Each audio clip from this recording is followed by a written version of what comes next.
I had to get revenge. I had to expose him. Not just for myself, but for Ethan, for David, and for the others he had destroyed. The fight against darkness was not easy. Every step was a trade-off, a confrontation with danger and internal torment.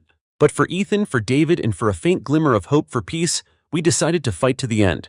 I contacted Sarah asking her to meet. I told her everything David had said about Volkov's plan, about David also being a victim.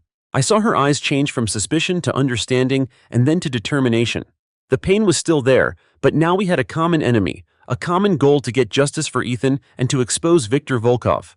I also confessed that I had deliberately hidden the truth about the accident to protect her from that brutal underworld and that I had pushed her away with harsh words. Sarah looked at me, her eyes no longer contemptuous, but a complex mix of pain, understanding, and even a bit of pity for a man who had suffered so much alone. Sarah, with the help of Frank Rossi, the private detective she had hired, and information from David, who was tormented by guilt, gathered enough evidence to contact the FBI. With the documents I had unconsciously kept and David's phone call recordings, we had enough to incriminate Viktor Volkov and his entire organization.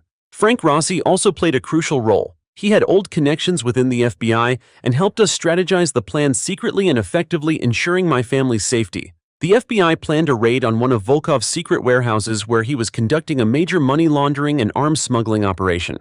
Sarah and I, along with David and Frank Rossi, were brought there as witnesses and to provide information under strict agent protection. The plan was detailed. We would go in first to confirm the target, then the FBI would storm in. The atmosphere was suffocatingly tense.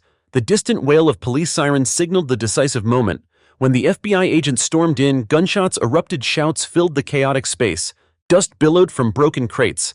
I saw Volkov. He was trying to escape through a back emergency exit. His face was filled with rage and surprise, his eyes cold, full of contempt and cruelty. "You killed my son! You'll pay!"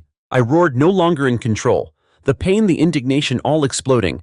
I lunged towards him like a wounded beast, oblivious to the bullets whizzing past my ears. Volkov turned, drew his gun, aiming it straight at me. He sneered, a cruel smile on his face.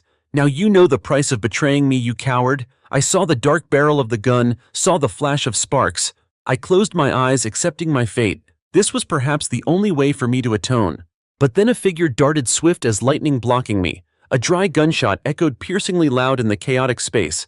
The person fell, blood quickly spreading on the cold concrete floor. It was David. He had rushed out to save me.